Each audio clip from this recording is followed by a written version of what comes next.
ജില്ലയിൽ social forestry division വനം വകുപ്പിൻ്റെ മറ്റൊരു വിങ്ങാണ്. സോഷ്യൽ ഫോറസ്ട്രി ഡിവിഷൻ്റെ നേതൃത്വത്തിൽ ആണ് വിവിധ പ്രവർത്തനങ്ങൾ ജില്ലയിൽ നടത്തിയിട്ടുള്ളത്. വനമഹോത്സവം നമുക്കറിയാം 1950 തുടങ്ങി വെച്ച ഒരു ഉത്സവമാണ്. എന്ന് വെച്ചാൽ വനത്തിൻ്റെ മരങ്ങളുടെ ഉത്സവം എന്ന് പറഞ്ഞാൽ നമുക്ക് പറയാം. അന്ന് തന്നെ അത് കാലാവസ്ഥയുടെ ഒരു റെസിലിയൻസ്, കാലാവസ്ഥയെ ഒന്ന് സ്റ്റെബിലൈസ് ചെയ്യുക എന്നുള്ള അർത്ഥത്തിലും കൂടിയാണ് അന്ന് തുടങ്ങിയതെങ്കിലും ഇന്ന് വലുതായൊരു പ്രസക്തി അതിന് വന്നിരിക്കുകയാണ്. കാരണം കാലാവസ്ഥാ വ്യതിയാനത്തിൽ നമുക്ക് ഒരു മറുമരുന്നായിട്ട് മരങ്ങളെ വെച്ച് പിടിപ്പിക്കുക എന്നുള്ളത് മാത്രമാണ് പോം വഴി. അപ്പം ഏറ്റവും മാക്സിമം മരങ്ങളെ വെച്ച് പിടിപ്പിക്കുക എന്നുള്ളതാണ്. പക്ഷേ അത് മാത്രമല്ല, ഇപ്പം മലപ്പുറം ജില്ലയിൽ വനത്തിന് പുറമെ വിവിധ ലാൻഡ്സ്കേപ്പുകൾ നമുക്ക് ഉണ്ട്. അതിൽ തണ്ണീർത്തടങ്ങളുണ്ട്, കടൽ തീരങ്ങളുണ്ട്, വലിയ കുന്നുകൾ, ലാറ്ററൈറ്റ് കുന്നുകളുണ്ട്. ഇങ്ങനെ പിന്നെ നദികളുണ്ട്, വിവിധ നദികളുണ്ട്. ചാലിയാർ വരെയുള്ള, ഭാരതപ്പുഴയുള്ള പോലെയുള്ള നദികളൊക്കെ അതിലിട്ട് ഒഴുകുന്നുണ്ട്. അപ്പം സോഷ്യൽ ഫോറസ്ട്രി ഡിവിഷൻ്റെ കീഴിൽ വിവിധങ്ങളായ പ്രവർത്തികൾ ഈ വർഷം നമ്മൾ ഈ വനമഹോത്സവത്തിൻ്റെ സമയത്ത് നടത്തിയിട്ടുണ്ടായി. ഇതിൻ്റെ ആരംഭം കുറിച്ചത് ഫോറസ്ട്രി ക്ലബ്ബുകളുടെ പുനരുജ്ജീവനത്തോടു കൂടിയാണ്. ജില്ലയിൽ 104 ഫോറസ്ട്രി ക്ലബ്ബുകളുണ്ട്. അപ്പം ജൂലൈ 1 ഈ ഫോറസ്ട്രി ക്ലബ്ബുകളൊക്കെ അതിൻ്റെ ഗ്രീൻ കൺസർവേറ്റർമാർ, അതിൻ്റെ സാരഥ്യം വഹിക്കുന്ന അധ്യാപകന്മാരെ മലപ്പുറത്തേക്ക് വിളിക്കുകയും അവർ സാന്നിധ്യം വഹിക്കുന്ന ഫോറസ്ട്രി ക്ലബ്ബുകളെ പുനരുജ്ജീവിപ്പിക്കാനായിട്ട് ഒരു സെമിനാർ നടത്തുകയും ചെയ്യും.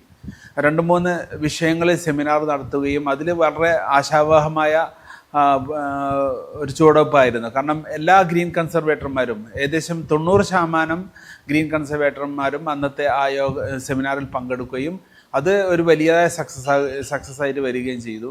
മാത്രമല്ല, ഫോറസ്ട്രി ക്ലബിന് ഈ വർഷം മുതൽ ഒരു പ്രത്യേക ഒരു എംബ്ലം കൂടി ഉണ്ടായിട്ടുണ്ട്. അപ്പോൾ ആ എംബ്ലം ഈ ഓരോ ഫോറസ്ട്രി ക്ലബിനും ഈ വർഷം അത് വിതരണം ചെയ്യുകയുണ്ടായി. അപ്പോൾ അതാണ് നമ്മളുടെ ഏറ്റവും വലിയ ഒരു ചുവടുവെപ്പ് ഈ വനമഹോത്സവത്തിൻ്റെ കാലത്ത് നമ്മൾ നടത്തിയത്. നേരത്തെ സൂചിപ്പിച്ചതുപോലെ മലപ്പുറം ജില്ലയിൽ വിവിധങ്ങളായ ഇക്കോസിസ്റ്റം പല ഇക്കോസിസ്റ്റങ്ങളും ഇവിടെ നിലവിലുണ്ട്. അപ്പോൾ ഇതിനൊക്കെ ലക്ഷ്യമിട്ടുള്ള ചില പ്രവർത്തനങ്ങൾ നമ്മൾ നടത്തിയിട്ടുണ്ട്.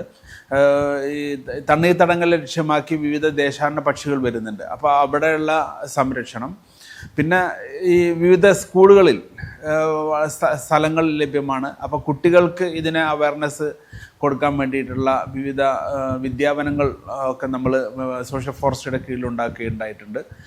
അപ്പോൾ അതേപോലെ മറ്റൊരു പ്രവർത്തനമാണ് നഴ്സറി. ഈ വർഷം 1,00,000-ൽ പരം തൈകൾ ഹരിത കേരളവുമായി ബന്ധപ്പെട്ട് നമ്മൾ വളരെ വിജയകരമായിട്ട് 15-16 ഇനം തൈകൾ സ്പീഷീസുകൾ നമ്മൾ ഉണ്ടാക്കുകയുണ്ടായിട്ടുണ്ട്. അതെല്ലാം തന്നെ ജില്ല ഉടനീളം സ്ഥലത്തിൻ്റെ ആവശ്യകതയും അവരുടെ സന്നദ്ധതയും നോക്കി അത് വെച്ചുപിടിപ്പിക്കാൻ അവർ സന്നദ്ധമാണ് എന്ന് ഉറപ്പുവരുത്തിയതിന് ശേഷം മാത്രമാണ് കൊടുത്തിരിക്കുന്നത്. വെറുതെ കൊണ്ടുപോയി അവിടെ കുറച്ച് തൈകൾ അടിച്ചേൽപ്പിക്കുകയോ എല്ലാം ഉണ്ടായിട്ടുള്ളത്. ഓരോ സ്ഥലത്തു നിന്നും കണക്കെടുക്കുകയും അവർക്ക് സ്ഥലം ലഭ്യമാണോ എന്നുള്ള കാര്യങ്ങളൊക്കെ പരിശോധിച്ച് ഹരിത കേരളവും വനം വകുപ്പും ചേർന്ന് ഈ 1,00,000-ൽ പരം തൈകൾ നമ്മൾ ഈ വർഷം വിതരണം ചെയ്യുകയുണ്ടായി. ഇനി ഏതാനും തൈകൾ മാത്രമേ അതിൽ ബാക്കിയുള്ളൂ. ഏകദേശം 5,000 തൈകൾ മാത്രമേ ബാക്കിയുള്ളൂ. ബാക്കിയുള്ളതൊക്കെ അത് പല മുനിസിപ്പാലിറ്റി, പഞ്ചായത്തുകൾ എന്നിവിടങ്ങളിലേക്ക് വിതരണം ചെയ്യുകയുണ്ടായി. അത്തരമൊരു പ്രോഗ്രാമാണ് ഇന്നിവിടെ നടത്തിയിരിക്കുന്നത്. ഈ കോളേജിൽ, KM കോളേജിലും ഇതുമായി ബന്ധപ്പെട്ട പ്രവർത്തനങ്ങൾ ഇവർ വിഭാവനം ചെയ്തിട്ടുണ്ട്. ഇവിടുത്തെ പരിസ്ഥിതി ക്ലബും TDRF എന്ന പേരുള്ള ഡിസാസ്റ്റർ റെസ്പോൺസ് ടീമും ചേർന്ന്, പിന്നെ കോളേജും ചേർന്ന് ഏകദേശം 1000-ഓളം തൈകളുടെ പ്ലാന്റിങ് ഇവർ പ്ലാൻ ചെയ്തിട്ടുണ്ട് വിവിധ സ്ഥലങ്ങളിൽ. പ്രത്യേകിച്ച് ഈ കോളേജിനോട് അതിരിട്ട് പുഴ ഒഴുകുന്നുണ്ട്. അപ്പോൾ ഈ പുഴയുടെ സംരക്ഷണമാണ് നമ്മൾ ഈ വർഷം ഈ വനമഹോത്സവത്തിൻ്റെ സമയത്ത് ലക്ഷ്യമാക്കിയിട്ടുള്ള ഒരു സംഗതി. അതിൻ്റെ അടിസ്ഥാനത്തിൽ ചില പഞ്ചായത്തുകളെയും ചില മുനിസിപ്പാലിറ്റികളെയും, പുഴ വരുന്ന മുനിസിപ്പാലിറ്റികളിലെയും ഒക്കെ തീരങ്ങൾക്ക് സംരക്ഷണം നൽകാൻ വേണ്ടിയിട്ട് മുള കൊടുക്കുകയുണ്ടായിട്ടുണ്ട്. ഇന്നലെ തിരൂർ മുനിസിപ്പാലിറ്റിയുടെ ഭാഗത്ത് വരുന്ന പുഴയോരത്ത് കണ്ടൽ വനം ഒക്കെ അതിരിട്ടൊഴുകുന്ന പുഴയോരത്ത് ഇന്നലെ പ്ലാന്റിംഗ് നട്ടുപിടിപ്പിക്കുന്നത് ഉദ്ഘാടനം ചെയ്യുകയുണ്ടായി. അങ്ങനെ അതേപോലെ തന്നെയാണ് ഇന്നും ഇവിടെ നടക്കാൻ പോകുന്നത്. ഇവിടെ ഈ പുഴയോരം ചാലിയാർ പുഴയുടെ സംരക്ഷണം ലക്ഷ്യമാക്കി പുഴയോരം ഭാഗത്ത് നമ്മൾ തൈകൾ വെച്ച് പിടിപ്പിക്കുന്നു എന്നുള്ളതാണ് ഇന്ന് തുടക്കം കുറിക്കുന്നത്. അപ്പോൾ ഇങ്ങനെ സാധ്യമാകുന്ന എല്ലാ തരത്തിലും ഈ ഓരോ ലാൻഡ്സ്കേപ്പിനും പുനരുദ്ധരിപ്പിക്കാനും അതിനെ എൻറിച്ച്മെൻറ്റ് നടത്താനുമുള്ള വിവിധ പ്രവർത്തനങ്ങളുമായി ബന്ധപ്പെട്ട് സോഷ്യൽ ഫോറസ്ട്രി മുന്നിൽ നടക്കുന്നു. അതിന് ബന്ധപ്പെട്ട യുവജനങ്ങളുടെയും ഫോറസ്റ്റ് ക്ലബ്ബ്, ഹരിത കേരളം, പിന്നെ അതേപോലെ ഡിസാസ്റ്റർ റെസ്പോൺസ് ടീം ഇവരുടെയൊക്കെ സഹകരണത്തോടു കൂടിയാണ് ഇത് നടപ്പിൽ വരുത്തുന്നത്. അതിന് എല്ലാവരുടെയും സഹകരണം ആവശ്യമാണ്. ആ സഹകരണം തേടിക്കൊണ്ട് സോഷ്യൽ ഫോറസ്ട്രി ഇത്തരം കാര്യങ്ങളുമായി മുന്നോട്ട് പോകുന്നു എന്ന് മാത്രം പറഞ്ഞുകൊണ്ട് നിർത്തുന്നു. സോഷ്യൽ ഫോറസ്ട്രിയുടെ പ്രവർത്തനത്തിൽ പൊതുവെ പ്രയാസമില്ല. കാരണം മുൻപത്തെ കാലത്തെ അപേക്ഷിച്ച് നോക്കുകയാണെങ്കിൽ മുമ്പ് ഇത് പരിസ്ഥിതി പുനരുദ്ധാരണം എന്നുള്ളത് ഒരു ആൾക്കാരുടെ ഒരു പ്രയോറിറ്റി അല്ലായിരുന്നു. പക്ഷേ ഇന്ന് ജനങ്ങൾക്ക് തിരിച്ചറിവുണ്ടായി.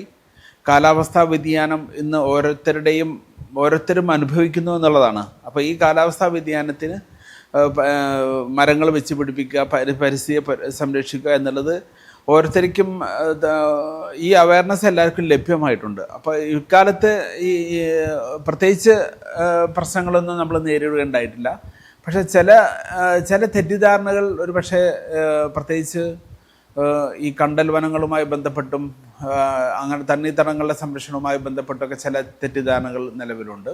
അത് നീക്കാനും അത് തെറ്റിദ്ധാരണകൾ നീക്കി കഴിഞ്ഞാൽ അവർ സ്വയം തന്നെ അതിൽ മുന്നോട്ട് വരും എന്നുള്ളത് നമുക്ക് ഉറപ്പാണ്. കാരണം ഉദാഹരണമായിട്ട് കണ്ടൽ വനങ്ങളുടെ കാര്യം എടുത്തു കഴിഞ്ഞാൽ വളരെയധികം മറൈൻ അക്വാട്ടിക് സ്പീഷീസിൻ്റെ ഒരു നഴ്സറിയാണ് ഈ കണ്ടൽ വനങ്ങൾ എന്ന് പറയുന്നത്.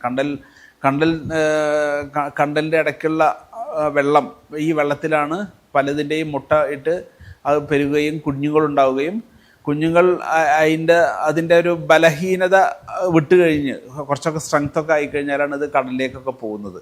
അപ്പോൾ ഈ കണ്ടൽ വനങ്ങൾ എന്ന് പറയുന്നത് നഴ്സറികളാണ്. അപ്പം മത്സ്യസമ്പത്തിനെ വർദ്ധിപ്പിക്കാനും മറ്റുള്ള കടൽ സമ്പത്തിനെ കൂടുതൽ വർദ്ധിപ്പിക്കാനൊക്കെ നമുക്ക് സഹായിക്കുമെന്നുള്ളതാണ്. അപ്പോൾ ഈ കാര്യങ്ങളൊക്കെ ഒരു തിരിച്ചറിവ് വന്നു കഴിഞ്ഞാൽ വലിയ വ്യത്യാസം വരാൻ സാധ്യതയുണ്ട്. അങ്ങനെയാണെങ്കിൽ അത് മാത്രമല്ല, അത് ടൂറിസം പോലെയുള്ള ചില മേഖലകളുടെ പ്രത്യേക വളർച്ചയ്ക്കും അതിന് സാധിക്കും. കാരണം വിദേശങ്ങളിലൊക്കെ കണ്ടൽ വനങ്ങൾ അടിസ്ഥാനമാക്കി ടൂറിസം ഡെവലപ്മെൻറ്റ് നല്ലോണം ഉണ്ടായിട്ടുണ്ട്. അപ്പം അത്തരം സാഹചര്യങ്ങൾ കേരളത്തിലും അല്ലെങ്കിൽ വിശേഷമായും മലപ്പുറത്തും ഉണ്ടാകുമെന്ന് പ്രതീക്ഷിക്കുന്നു. പാമ്പ് കടിയുടെ ആ ഉദാഹരണം നമ്മൾ എടുത്തു കഴിഞ്ഞാൽ മുൻകാലങ്ങളിൽ അപേക്ഷിച്ചിട്ട് വളരെ കുറഞ്ഞിട്ടുണ്ട്.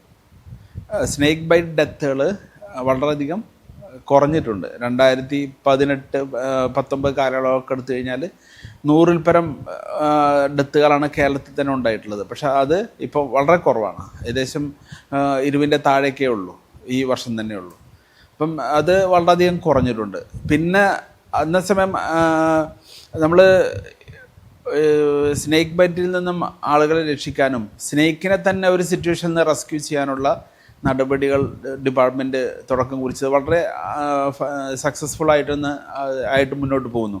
അതിലൊന്നാണ് സർപ്പ ആപ്ലിക്കേഷൻ. ഓരോ ജില്ലയിലും സർപ്പ ആപ്ലിക്കേഷൻ്റെ പ്രവർത്തനം ഉണ്ട്. ഈ സർപ്പ ആപ്ലിക്കേഷൻ എന്നുള്ളതൊരു പ്ലേ സ്റ്റോറിൽ നിന്ന് ഡൗൺലോഡ് ചെയ്യാൻ പറ്റുന്ന ഒരു ആപ്ലിക്കേഷനാണ്.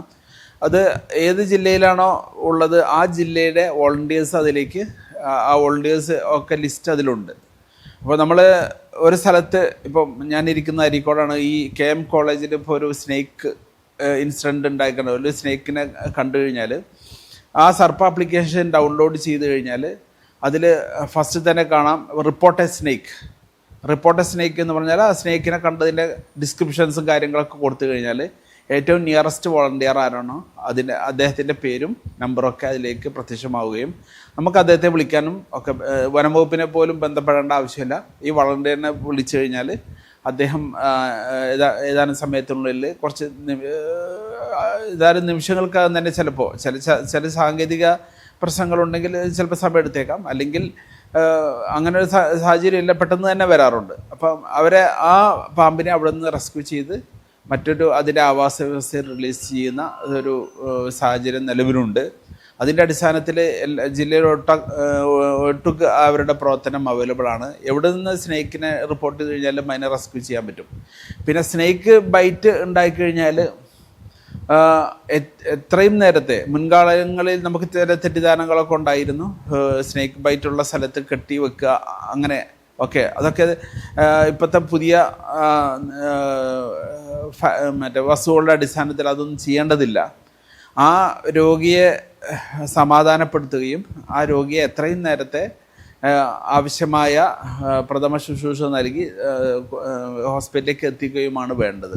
സ്നേക്ക് വോളണ്ടിയേഴ്സിന് തന്നെ ഒരു മെഡിക്കൽ ഇഷ്യൂ എങ്ങനെയാണ് കൈകാര്യം ചെയ്യേണ്ടത് എന്നതിലേക്ക് കഴിഞ്ഞ ദിവസം ഒരു സെമിനാർ നടത്തുകയുണ്ടായിട്ടുണ്ട്. ആ സെമിനാർ ഡോക്ടർ സൂരജാണ് നടത്തിയത്. അത് വളരെ ഫലവത്തായ ഒരു സെമിനാറായിരുന്നു. വളരെയധികം സംശയങ്ങൾ അവർക്ക് ഉണ്ടായി, അതൊക്കെ നേതൃത്വപ്പെട്ടിട്ടുണ്ട്. അപ്പം ഈ സർപ്പ വോളണ്ടിയേഴ്സിനെയും ഇക്കാര്യത്തിൽ എക്യുപ്പ് ചെയ്തിട്ടുണ്ട്. അപ്പം അവർക്കും ഇതിന് ആവശ്യമായ ട്രെയിനിങ് നൽകിയിട്ടുണ്ട്.